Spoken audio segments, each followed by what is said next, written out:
मेरे अजीज तालिबात और मुअज़्ज़िज़ असातिज़ाए कराम, जैसा कि आप जानते हैं हम कोविड-19 से लड़ रहे हैं या लॉकडाउन में चल रहे हैं। इस महामारी से बचने के लिए एहतियाती तदाबीर भी कर रहे हैं और आप तमाम बच्चों के लिए एक परेशानी का बात यह है कि आपकी 10th के एग्जाम जो है वो पोस्टपोन हो चुकी है।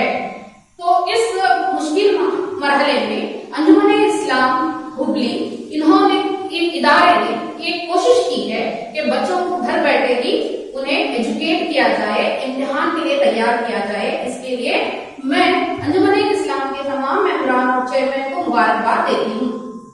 आइए बच्चों, अब हम हमारे एसएस के पोर्शन की तरफ चलेंगे। मैं उम्मे सना जमादार Anglo Urdu girls school assistant teacher social science subject पढ़ाती हूँ।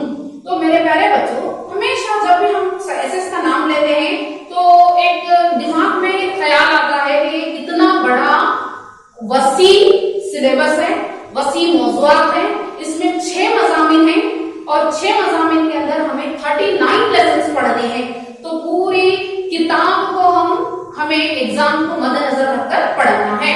तो बच्चों के जहन में यही सवाल आता है कि क्या पढ़े, कैसे पढ़े और कितना पढ़े। क्या पढ़े ये तो तय है, आपको 6 मज़ामिन पढ़ने हैं। कितना पढ़े ये भी तय है कि 39 लेसन आपको कवर करने हैं। अब हम यहाँ आते हैं कैसे पढ़े। तो ये कैसे पढ़े की मुश्किल को हल करने के लिए मैंने बहुत ही एक आसान तरीका खोज निकाला है। ये एक ऐसा पैकेज है जिसके जरिए बहुत ही कम और कलील वक्त में आप पूरी किताब को कवर कर सकते हैं। ये पैकेज तैयार करने में मेरे फाजिल और मोहसिन भाई Irfan Bangapur sir career high school के हैं, उन्होंने मेरी बहुत ज्यादा रहनुमाई की है। तो मेरे प्यारे बच्चों, अब हम पैकेज की तरफ चलते हैं। इसके अंदर ऐसे सवालात को या ऐसे मौज़ूआत को हमने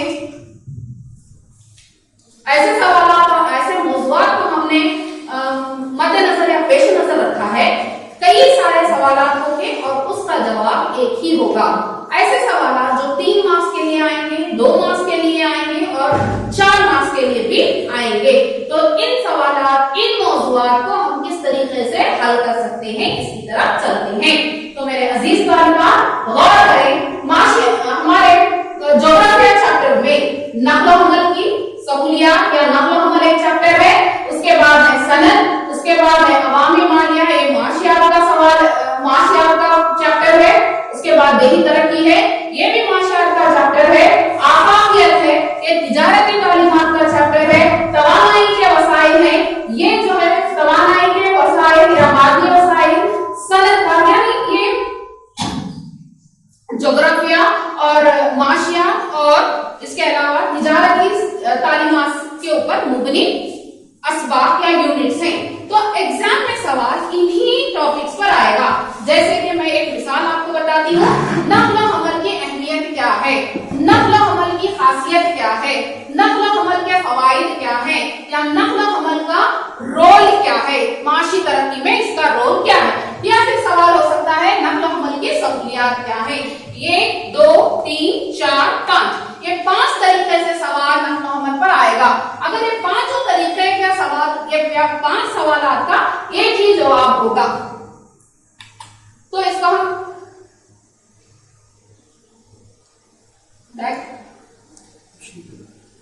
आप शुरू करो, आप बोलते रहो, मैं करता हूँ। एक ही सवाल आएगा। जैसे कि नक्ल हमल के ताल्लुक से आप इसके अंदर लिखेंगे नक्ल हमल की अहमियत क्या है। इसके अंदर अगेन फीकस आमदनी यानी एक इंसान की एक दिन की आमदनी या एक फर्द की आमदनी। तो जैसे ही नक्ल हमल का चैप्टर में आपको एक्सप्लेन कर दिया गया है कि नक्ल हमल जो है जैसे इंसान के बदन में खून की शरियाएं होती हैं, यानी खून की रगें जिसे हम कहते हैं, ये हमारी माशरत की रगें हैं। यानी नक्ल हमल रुक जाए, नक्ल हमल के माने क्या है, ट्रांसपोर्टेशन, यानी सामान को एक जगह से दूसरी जगह पहुंचाना। अगर ये काम रुक जाए तो हमारी माशियत भी रुक जाती है। तो नक्ल हमल की सहूलियात हमारे पास होने की वजह से उसकी अहमियत ये है कि इंसान की आमदनी बढ़ती है, फर्द की आमदनी बढ़ती है। जब फर्द की आमदनी बढ़ती है तो खुद ब खुद उसका मियार जिंदगी बढ़ता है, यानी इसका स्टैंडर्ड ऑफ लिविंग क्या होता है। अगर हमारे पास पैसा आ गया तो हमारे पास क्या होता है, स्टैंडर्ड ऑफ लिविंग बढ़ता है। इसी तरीके से गैर मुल्की तिजारत में इजाफा होता है, मुल्क की माशी तरक्की में इजाफा होता है, तिजारत में तरक्की होती है, दरामदात और बरामदात में इजाफा होता है, कौम आमदनी में भी इजाफा होता है। इसी तरीके से आप पाएंगे सनत की अहमियत, खासियत, फायदे, रोल और सहूलियत। सनत अगर बनाएंगे फिक्र समझनी बढ़ेगी, रोजगार मिलेगा, जिंदगी बेहतर होगी, तिजारत बढ़ेगी। और देहात तरक्की के ऊपर अगर हम आएंगे, देहात की तरक्की किस तरीके से करेगा, अगर वहां पर देहात तरक्की करते हैं तो वहां पर भी आमदनी बढ़ेगी, जिंदगी का मियार ऊंचा होगा, रोजगार के मौके मिलेंगे, गैर मुल्की तिजारत में इजाफा होगा। इसी तरीके से ये तमाम टॉपिक्स पर, तमाम मवाद पर अगर जो भी सवाल आएगा, इसकी अहमियत भी यही है, इसकी खुसूसियत भी यही है, इसके फायदे भी यही है, इसका रोल भी यही है और इसकी सहूलियत भी यही है। तो आपको हर लेसन बार बार रिवाइज करने की जरूरत नहीं है, आप एक लिस्ट बना लीजिए और इस तरीके से पॉइंट्स बनाकर याद कर लीजिए। इसके जरिए एक आंसर याद करने से आपके कई सारे सवालात और कई सारे टॉपिक्स क्या हो जाएंगे, हल हो जाएंगे। इसी की तरह समाजी साइंस में एक सबक है समाजी इस्लाही तहरीकें। तो इसके अंदर सबसे पहले प्रार्थना समाज, आर्य समाज, युवा बंगाली तहरीक, सत्य शोधक समाज, रामकृष्ण मिशन और धर्म परगना योगम अलीगढ़ तहरीक। ये तमाम तहरीकात का मकसद क्या था? इनका मकसद था कि समाज में सुधार लाया जाए। उस वक्त जो भी परेशानियां या दिक्कतें मौजूद थी समाज के अंदर, उसको दूर करने के लिए ये तमाम समाज या ये तमाम तहरीकें बनाई गई। तो इन तमाम के तौर पर सवाल क्या आएंगे? या तो आपको सवाल आएगा प्रार्थना समाज की तालीमात क्या है, प्रार्थना समाज के मकासद क्या है, प्रार्थना समाज के नजरिया क्या है, या प्रार्थना समाज के जरिए समाज में क्या सुधार आया। अगेन आर्य समाज की तालीमात क्या है, आर्य समाज के मकासद क्या है, आर्य समाज के नजरिया क्या है और आर्य समाज में के जरिए समाज में सुधार कैसे आया। तो इन तमाम तहरीक का मकसद एक ही था। सबसे पहले क्या मकसद था? किसी भी समाज के बारे में आपको पूछा जाए, आप कहेंगे खुदा की वहदानियत। हर एक समाज ने यही कहा कि खुदा एक है। इस पॉइंट को आप अच्छे से याद रखें। उसके बाद औरतों की तालीम पर जोर दिया गया कि उस वक्त की बात है जब औरतों को बराबरी के हकूक हासिल नहीं थे, सती की रस्म आम थी, या ये कह सकते हैं कि औरतों को समाज का हिस्सा ही समझा नहीं जाता था। तो इन तमाम तहरीकात की वजह से औरतों की तालीम पर जोर दिया गया। उसके बाद मसावात पर जोर दिया गया। मसावात यानी औरतों और मर्दों में बराबरी के ऊपर भी जोर दिया गया। उसके बाद बेवाओं की दोबारा शादी पर भी जोर दिया गया। हर एक तहरीक ने पहला काम किया कि जो भी बेवा औरतें हैं उनकी दोबारा से शादी की जाए और समाज में उनको बसाया जाए। फिर उसके बाद बचपन की शादी की मुखालिफत की गई। हर एक समाज ने बचपन की शादी को रोकने की कोशिश की। इसका सबसे ज्यादा इसका सहरा जो है वो राजा राममोहन राय के सर है। इन्होंने ही सबसे पहले इसके मुखालिफ आवाज उठाई थी। उसके बाद जात पात की मुखालिफत यानी समाज को तबकों में बांट दिया गया था। तो इन तबकात को, ऊंच नीच को दूर करने के लिए भी इन तमाम तहरीकों ने कोशिश की। उसके बाद मूर्ति पूजा की मुखालिफत आर्य समाज में हो, चाहे प्रार्थना समाज में हो, चाहे कोई समाज क्यों ना हो, उन्होंने मूर्ति पूजा की मुखालिफत की है। फिर उसके बाद अन्य रस्म और रिवाज जो हिंदुस्तान में फैल चुके थे, तो इनकी भी मुखालिफत और मुजम्मत इन तमाम समाजों ने की है। तो मेरे प्यारे बच्चों, हर एक समाज के तालीमात भी वही है, मकासद भी वही है, नजरियात भी वही है और इनके जरिए सुधार भी, ये तमाम रिफॉर्म्स है, तमाम इस्लाहात हमारे समाज में की गई। उसके बाद नेक्स्ट जो है हमारे पास ज्योग्राफिया का एक सबक है आबी जराए या आबी हमारे या एक आबी तवानाई भी जिसे कह सकते हैं या आबी जराए कह लीजिए आप। तो इसके अंदर जो है कई सारे नदियों पर कई बांध बांधे गए हैं या मंसूबे बनाए गए हैं। उसके अंदर है दामोदर नदी, कोसी नदी, नागार्जुन सागर का मंसूबा, भाकरानंगल का मंसूबा, हीराकुद मंसूबा और तुंगभद्रा का मंसूबा। ये मंसूबे जो है, मंसूबे के मानी यहाँ पर डैम के हैं। तो ये डैम वगैरह क्यों बनाए गए, इसकी अहमियत क्या है, क्यों बनाए गए, इसकी अहमियत क्या है या इसके मकासद क्या है। किसी भी डैम के ताल्लुक से आपको सवाल आएगा तो आपको यही पॉइंट्स लिखने हैं, चाहे कोई भी हो, चाहे दामोदर नदी का पूछा गया हो, कोसी नदी का पूछा गया हो या हीराकुद मंसूबा, कोई भी मंसूबा क्यों ना हो, अहमियत भी यही होगी और मकासद भी यही होंगे। ये दो सवाल आप इन पॉइंट से कवर कर सकते हैं। हर एक, जैसे कि हम लेंगे दामोदर नदी। दामोदर नदी को आफते बंगाल कहते हैं क्योंकि वहां पर जानो माल का नुकसान इस नदी से होता है। तो मेरे प्यारे बच्चों, दामोदर नदी दामोदर में मंसूबे की अहमियत क्या है या इसके मकासद क्या है, अगर ये सवाल आएगा तो आप लिखेंगे सबसे पहले आबपाशी, खेतों को सैराब करना, खेतों को पानी पहुंचाना, इसके लिए हमने डैम बनाया। फिर किस लिए डैम बनाया? सैलाब पर काबू पाने के लिए। तो इन नदियों से जो जानी मानी नुकसान होता है, जो सैलाब आते हैं, इन पर काबू पाने के लिए भी हमने ये डैम बनाए हैं। तो डैम बनाने का और क्या मकसद हो सकता है, इसकी अहमियत क्या है? तो बर्फ की तवानाई की तैयारी के लिए। तो करंट या इलेक्ट्रिसिटी या बर्फ की तवानाई या इसके करंट की अहमियत तो आप जानते हैं, तो ये हमारे लिए बहुत जरूरी है, इसलिए भी इसकी तैयारी के लिए भी ये मंसूबा बनाया गया। उसके बाद अंदरूनी जहाजरानी या अंदरूनी जहाजरानी ऐसे इलाके जहां पर बहुत ज्यादा नदियां और नहरें मौजूद हैं, वहां पर जो है जहाजों के जरिए बरामद या आमद और रफ्त का एक जाल बिछा हुआ है। इसके लिए भी ये डैम्स वगैरह बनाते हैं। सैरो तफरीह, जहां पर डैम वगैरह होंगे, आप लोग घूमने फिरने के लिए वहां पर जाते हैं, ये भी एक इसकी अहमियत है। घरेलू इस्तेमाल के लिए पानी घर में हर एक घर को पानी पहुंचाने के लिए भी डैम्स चाहिए। उसके बाद सनतों के लिए, यानी सनतों में जो पानी रिक्वायर्ड होता है उसके लिए भी डैम्स बनाए गए हैं। उसके बाद मिट्टी की हिफाजत, ये सबसे अहम है। सैलाब वगैरह जब आते हैं तो जकीज मिट्टी को अपने साथ बहाकर ले जाते हैं, तो इसको रोकने के लिए भी डैम्स हमने बनाए हैं, ताकि मिट्टी की हिफाजत हो सके, इसकी कुरियाकारी से इसे बचाया जा सके या मिट्टी के खुरचने का अमल को हम रोक सके। उसके बाद ज़िराअत हमारे लिए अहम है। ज़िराअत को हम रीढ़ की हड्डी कहते हैं हमारी माशरात की, तो इसको ज़िराअत बहाल रखने के लिए भी हमने ये मंसूबे तैयार किए हैं। इसके बाद जंगलबानी के लिए, यानी जंगलात जहां पर काटे जा चुके हैं वापस वहां पर जंगलबानी करने के लिए भी ये मंसूबे जरूरी है। और लास्ट माहीगिरी के लिए, माहीगिरी यानी मछलियों को पालना, मछलियों का बिजनेस करना, ये माशी तरक्की में अहम रोल अदा करता है। तो इसके बाद आता है सनतें। ये भी एक ज्योग्राफिया का सबक है, सनतें। इसमें जो है लोहे की सनत, फौलाद की सनत, एल्यूमिनियम की सनत और पांचा बाफी सनत, शक्कर की सनत या कागज की सनत, ये तमाम सनतों के ताल्लुक से आपकी किताब में मालूमात दी गई हैं।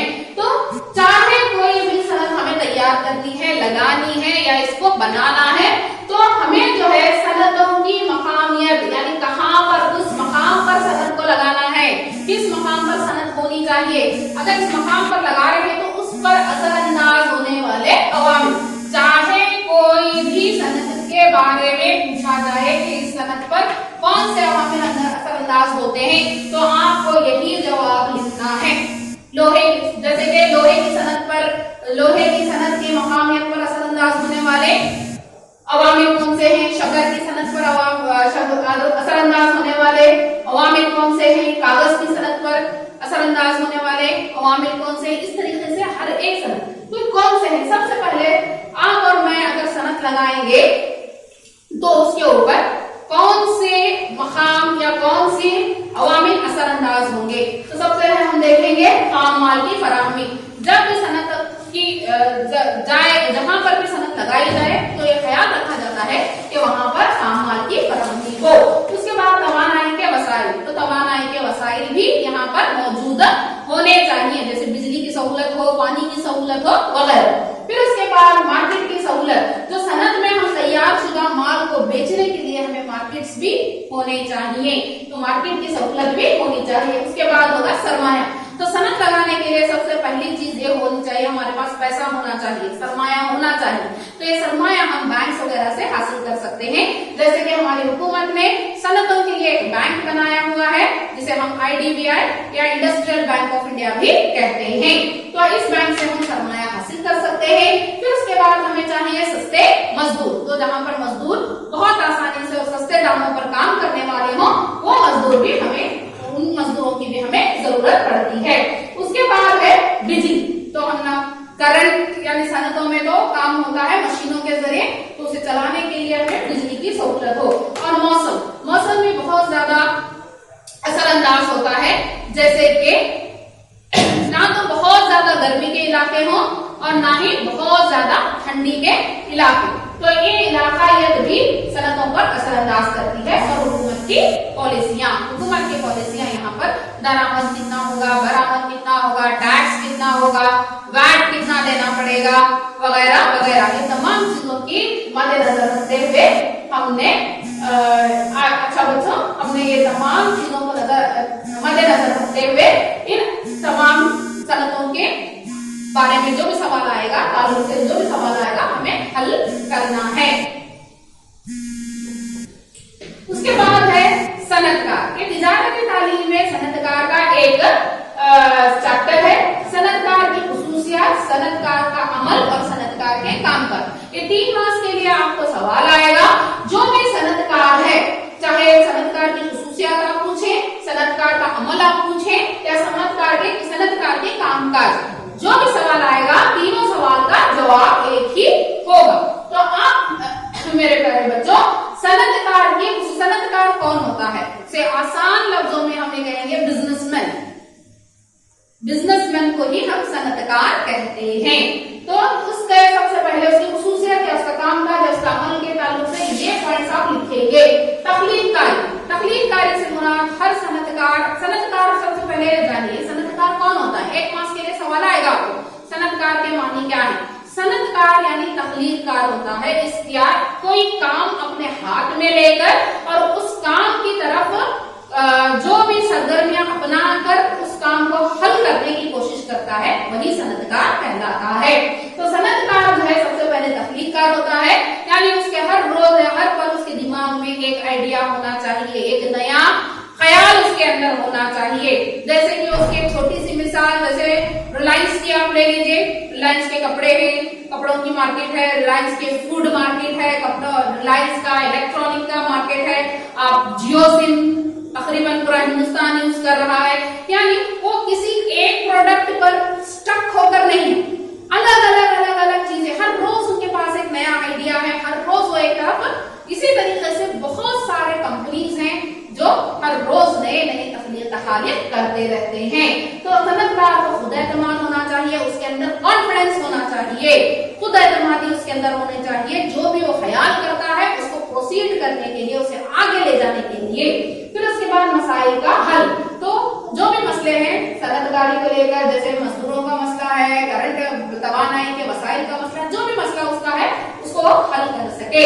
फिर उसके बाद उसके अंदर इंसाफ पसंदी होनी चाहिए, यानी वो हर मजदूर के साथ इंसाफ करे, जो भी फवाइद और नुकसान है इसको हल करने की कोशिश करे। हौसलामंद होना चाहिए, उसके अंदर हिम्मत होनी चाहिए। वो हर एक चाहे प्रॉफिट हो या लॉसेस हो, यानी फायदा हो या नुकसान हो, उसको फेस करने की उसके पास जो है हिम्मत होनी चाहिए। इसके जरिए शुबों की तरक्की होती है, जैसे ट्रांसपोर्टेशन का एक शुबा है, बैंकिंग का शुबा है। इस तरीके से अलग अलग शुबे में सनदकार क्या करता है, वो तरक्की देता है।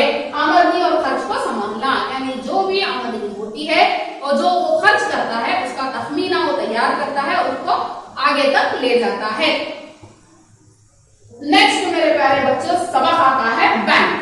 बैंक के मानी है जहां पर रुपये का लेन देन होता है। तो बैंक के कामकाज, फायदे, सहूलियत, खुसूसियत, ये 3 मार्क्स के लिए सवाल आएंगे। बैंक का कामकाज आएगा, या फायदे आएंगे, या सहूलियत आएंगे, या तो खुसूसियत आएंगे। तो ये जो भी सवाल आएगा उसके लिए जवाब यही होंगे। तो सबसे पहले बैंक क्या काम करता है? बैंक का लफ्ज जैसे हम लेते हैं हमारे जहन में रुपये पैसे घूमने लगते हैं। तो हर बच्चा शायद बैंक को आता जाता है और वहां का कामकाज भी देखता है।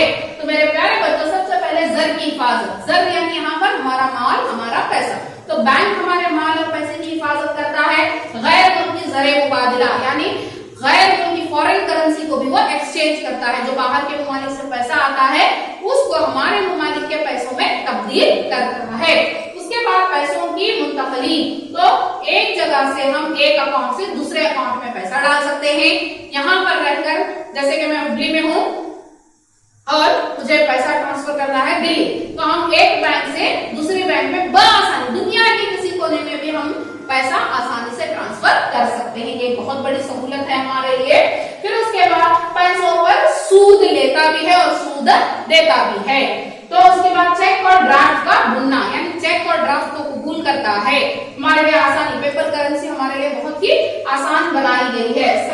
सरकार की खिदमत भी करता है, जैसे रिजर्व बैंक ऑफ इंडिया है हमारा, ये जो है अपने ज़ैली बैंकों की क्या करता है, रुपए पैसे देकर सूद की शरह को तय करते हुए, गवर्नमेंट की पॉलिसीज को इम्प्लीमेंट करते हुए, उसे गवर्नमेंट की पॉलिसियों को राइज करते हुए वो सरकार की भी, हुकूमत की भी मदद करता है। कीमती अशिया की हिफाजत करना, कीमती अशिया की क्या करता है, वो हमेशा हिफाजत करता है, यानी हमें लॉकर्स वगैरह देता है जहां पर हम अपनी कीमती अशिया को रख सकते हैं।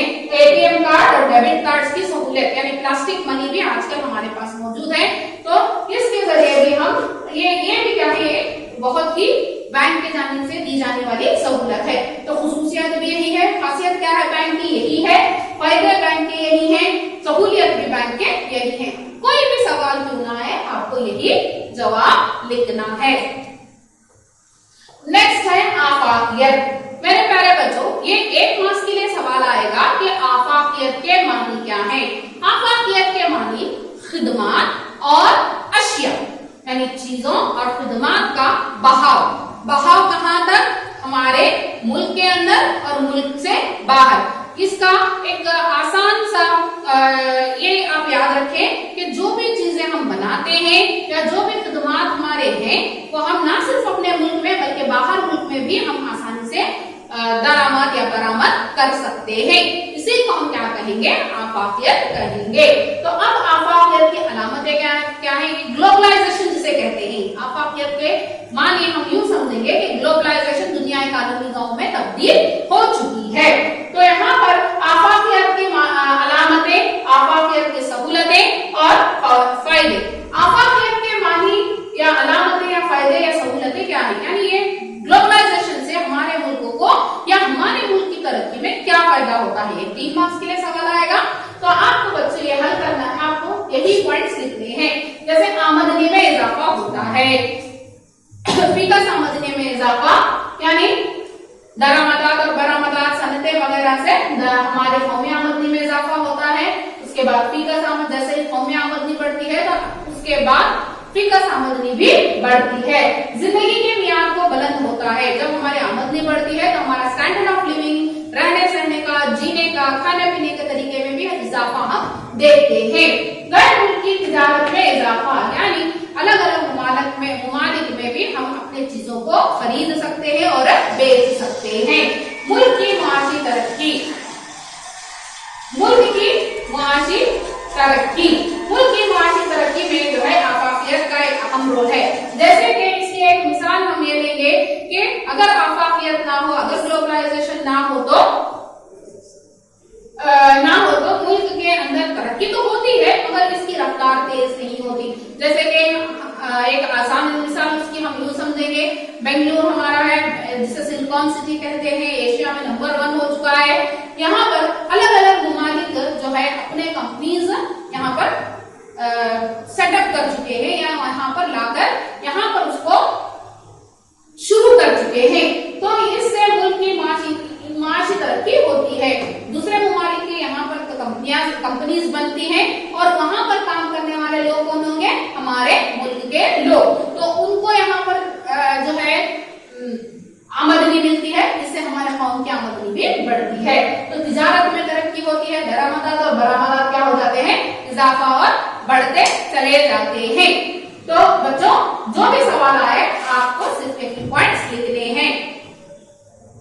नेक्स्ट है हमारे ज्योग्राफिया का एक लेसन कुदरती आफात, ये भी 3 मार्क्स के लिए आएगा। जैसे कि उसके अंदर पॉइंट्स क्या है या सब यूनिट्स उसके क्या है, कौन कौन सी यूनिट्स है उसके अंदर देखेंगे। एक जो है साइक्लोन, जलजले, जमीन का खिसकना, साहिली कटाव, सैलाब, और ये जो है हमारा सियासी साइंस का एक इसके अंदर पॉइंट है दहशतगर्दी। इससे क्या है देखिए, वजूहात या असबाब, इन तमाम से वजूहात और असबाब की तरफ हम आते हैं। सवाल वजूहात पर भी आ सकता है, असबाब पर भी आ सकता है, चाहे जो सवाल हो आपको जवाब एक ही लिखना है। जैसे साइक्लोन क्यों आते हैं, जंगल की कटाई की वजह से हम धड़ल्ले से जंगलात काटते जा रहे हैं, जिसके जरिए साइक्लोन का रुकना या रोकना मुश्किल हो जाता है। बढ़ती हुई शहरी जिंदगी, हर कोई शहर की तरफ जाना चाह रहा है, शहर बढ़ते जा रहे हैं और जंगलात घटते जा रहे हैं। रास्तों की तामीर, तो जंगलात काटकर हम जो रास्ते बना रहे हैं इससे भी साइक्लोन, जलजले, जमीन खिसकना, साहिली कटाव या सैलाब वगैरह आते हैं। बांध की तामीर, तो जो डैम्स हम बनाते हैं रोकने के लिए, साइक्लोन वगैरह को रोकने के लिए, डैम बनाने के लिए जमीन को हम बहुत ज्यादा उसकी खुदाई वगैरह करते हैं जिससे जमीनी इर्तियाश होता है और क्या इससे जो है अगेन जमीनी इर्तियाश से या तो जलजले आते हैं या तो फिर साइक्लोन या सैलाब का सामना हमें करना पड़ता है। बाकी कुंवर की पैदावार, तो जहाँ पर आबशार है, जहाँ पर पहाड़ है, जहाँ पर दरियाई वादियों के मंबे हैं, वहां पर हम प्रोजेक्ट्स बनाने की या बर्फी को हासिल करने या बर्फी कुंवर को हासिल करने के लिए जमीन कुदरती माहौल में बिगाड़ पैदा करते हैं जिससे ये तमाम कुदरती आफात हम पर लाहक हो जाते हैं। उसके बाद रेत की कटाई, यानी इसमें नदियों में से हम बहुत ज्यादा रेत या समंदर से बहुत ज्यादा रेत जब हम निकालने लगते हैं तो कीचड़ या दाग उसमें जमा होना शुरू हो जाता है। जब ये चीजें उसके अंदर दाखिल हो जाती है तो नदी का पानी जो है पूरे अपने उफान के साथ वो शहरों की तरफ बढ़ने लगता है, अपना रुख वो मोड़ लेते हैं।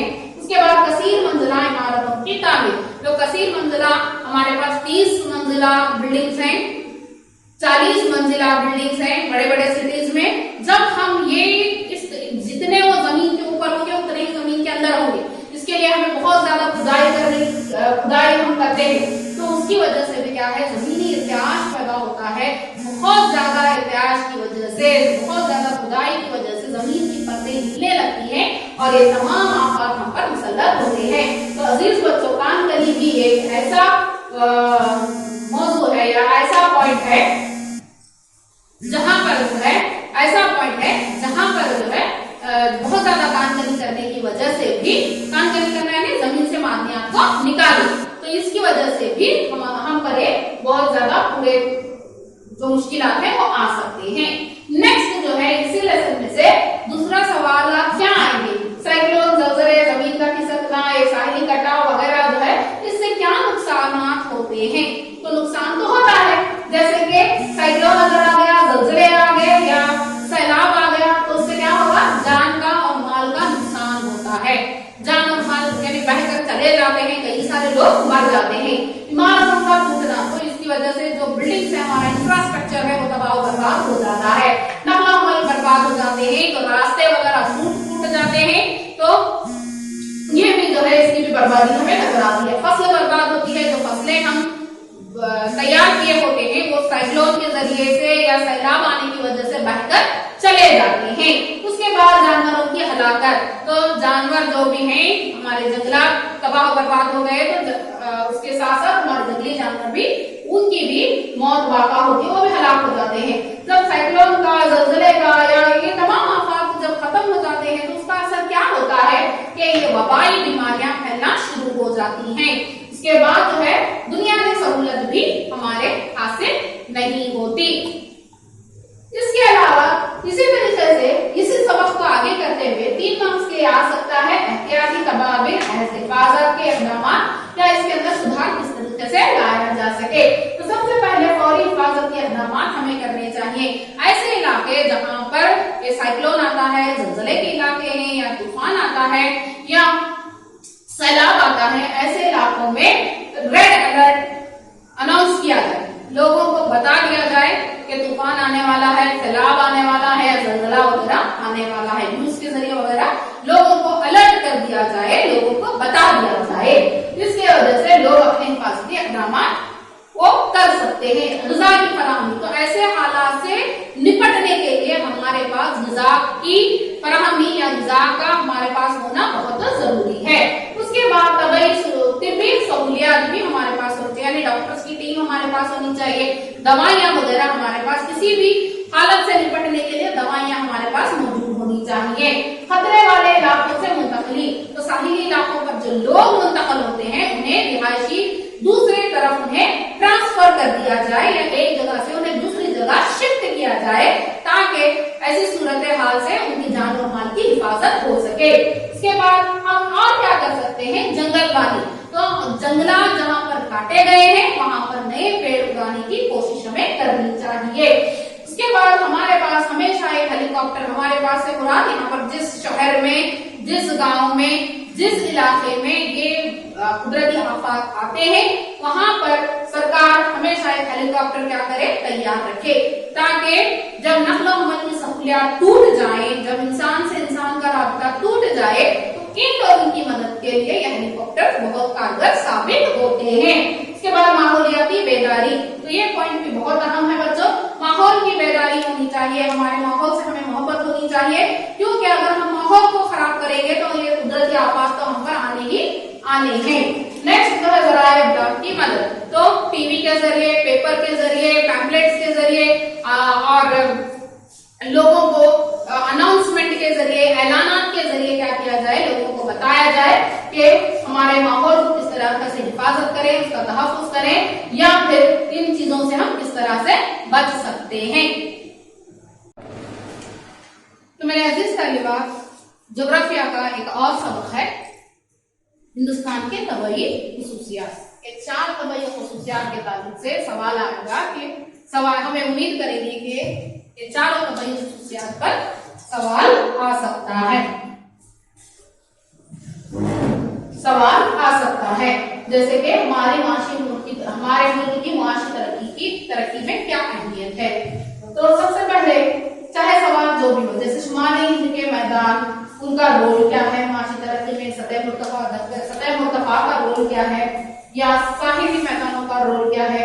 इसी तरीके से इसकी खुसूसियत से मखसूस इलाके हैं या कसीर आबादी क्यों मौजूद है, ये ऐसे सवालात होंगे जिस पर आप इन्हीं पॉइंट्स में से आंसर लिखेंगे या इसका जवाब देंगे। जैसे कि हमवार मैदान, तो मैदान हमवार होने की वजह से ज़राअत हम बेहतरीन तरीके से कर सकते हैं, जहां पर नक़्ल हमल का एक जाल हम बिछा सकते हैं और इसके जरिए जो है एक बहुत ही ज्यादा हमारे माशी तरक्की में अहमियत के हामिल है। इसके बाद ज़रख़ीज़ ज़मीन से ज़राअत और तिजारत, ये दोनों हम बेहतरीन तरीके से कर सकते हैं। इसके बाद नदियों की कसरत, तो नदियों की कसरत होने की वजह से भी, यानी फिर से हम यहाँ आएंगे, मंसूबे बनाते हैं, आबपाशी करते हैं, बिजली की पैदावार करते हैं, ये अलग अलग तरीके से नदियों का हम इस्तेमाल करते हैं, जिससे हमारे मुल्क की माशियत में तरक्की लाहक होती है। इसी तरीके से ज़राअत के लिए मुफीद जमीन हमवार है, ज़रख़ीज़ है, तो वहां पर ज़राअत के लिए ये बहुत ही मौजूद नुकात हैं। आबपाशी की सहूलत, यानी आबपाशी आसान होती है क्योंकि नदियां ज्यादा हैं। फिर उसके बाद दरियाओं के मंबे, तो सतह मुर्तफा में और शुमाली हिंद के मैदानों के आसपास कई सारे नदियों के मंबे मौजूद हैं, यानी पानी वहां पर हमेशा बहते रहता है, जिसकी वजह से दरिया कभी नहीं सूखते और ज़रख़ीज़ी कायम रहती है, तो जिसकी वजह से आबपाशी वगैरह और ज़राअत वगैरह बेहतरीन तरीके से हो सकती है। सनत के लिए मुकामत होती है, तो जहां पर ज़राअत होगी, जैसे शक्कर की सनत है, कागज की सनत है और तंबाकू की सनत है, इसी तरीके से बहुत सारी सनतें हैं जो हमारी ज़राअत पर मुनहसिर हैं। तो ज़राअत ये वगैरह भी हमारे लिए बहुत ही जरूरत के हामिल है। इसी तरीके से सयाहत, यानी इन इलाकों में आप सैर व तफरीह के लिए भी जा सकते हैं। मेरे अजीज बच्चों, जब आप ये आंसर लिखेंगे तो सतह मुर्तफा जो हमारी दूसरा निहायत ही अहम एक कुदरती खित्ता है, यहाँ पर जमीन हमवार नहीं रहती, आपको फर्स्ट पॉइंट में नहीं रहती ऐड करना है, आपको पहले पॉइंट में नहीं रहती ऐड करना है। कब? जब आप लिखेंगे सतह मुर्तफा दक्कन के या सतह मुर्तफा के बारे में, जब आप लिखेंगे तो ये ख्याल रखें कि आपको जमीन हमवार नहीं रहती, ये आपको लिखना है। सिर्फ आप इतना ऐड करेंगे उस एक पॉइंट में, तो ये आपका जवाब मुकम्मल हो जाएगा। इसके बाद मेरे प्यारे बच्चों, एक अगला हमारा सबक है सियासी साइंस में, उसके अंदर इन नुकात पर हम उम्मीद कर सकते हैं कि सवाल आएगा, जैसे बच्चा मजदूरी, बच्चों पर जुल्म, जनीन का कत्ल, बचपन की शादी, बच्चों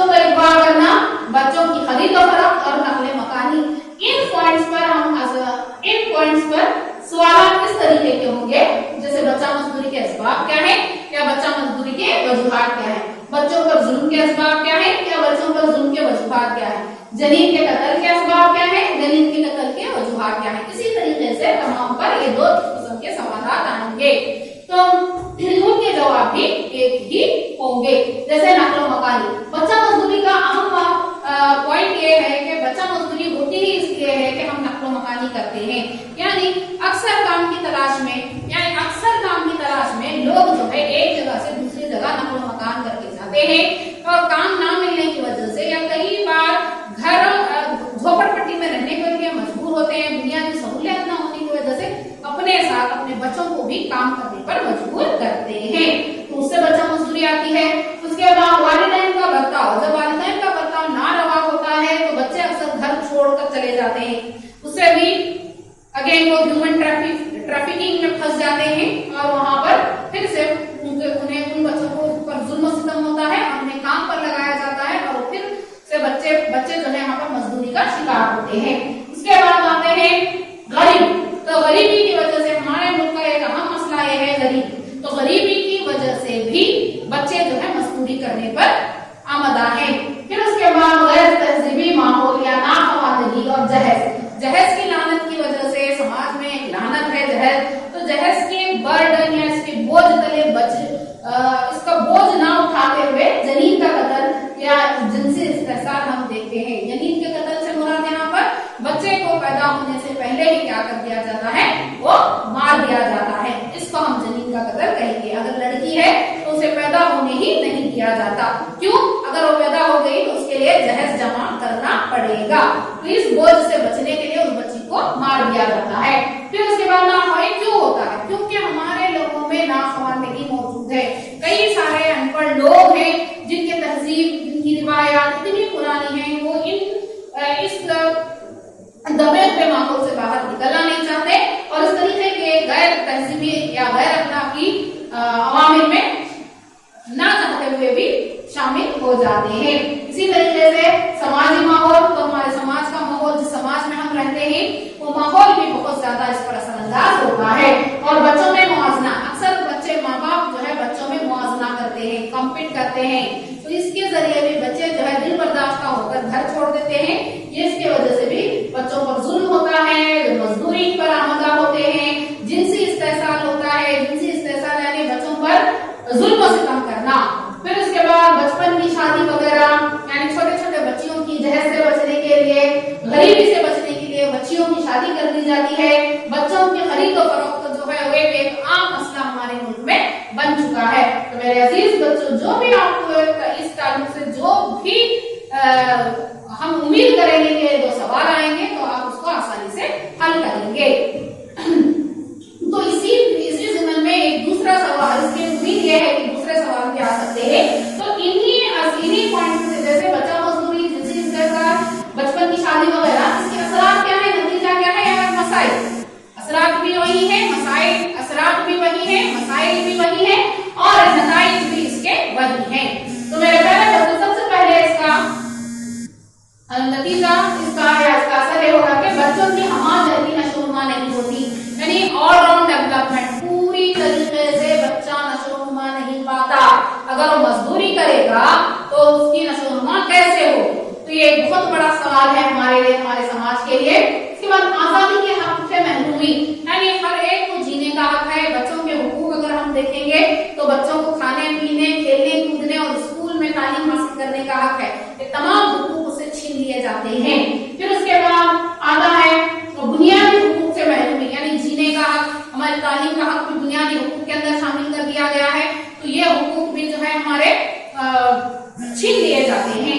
फिर उसके बाद आता है खून की कमी या तग़ज़िया, ये जो है रिलेट करेंगे गैर सेहतमंदी और नाक़िस तग़ज़िया और से हम या जिस्मानी माजूरी, तो इन तीनों की वजह से खून की कमी वाक़ा होती है। जैसे कि एक इंसान को जितनी तग़ज़िया बख्श निज़ाम मिलनी चाहिए वो हमें नहीं मिल पाती, गरीबी की वजह से ले लीजिए, जितनी कैलोरीज हमारे बदन को चाहिए तवानाई पैदा करने के लिए वो हमें नहीं मिल पाती, जिसके जरिए जिसकी वजह से हमारे इंसानी वसाइल कमजोर पड़ जाते हैं। जो हमारा ह्यूमन रिसोर्स है वो क्या हो जाएगा, बहुत ही ज्यादा कमजोरी की तरफ बढ़ता चला जाएगा। तो नाक़िस तग़ज़िया से मुराद यहाँ पर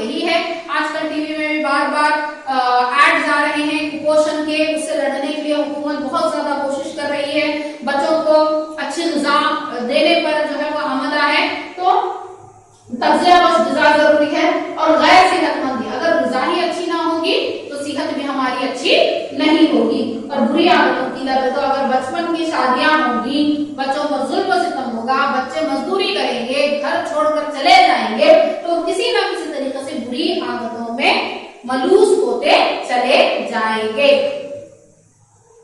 तो मेरे अजीज बच्चों, ये जो है एक पैकेज आपकी दिक्कतों, आपके परेशानियों और आपको इम्तिहान में आने वाले बहुत सारे सवालात के हल के लिए या इन परेशानियों से निकालने के लिए एक पैकेज बनाया गया है। मुझे उम्मीद है कि आप इसका इस्तेमाल करेंगे और जो है उसे जो है इम्तिहान में कामयाबी के लिए इस्तेमाल करेंगे।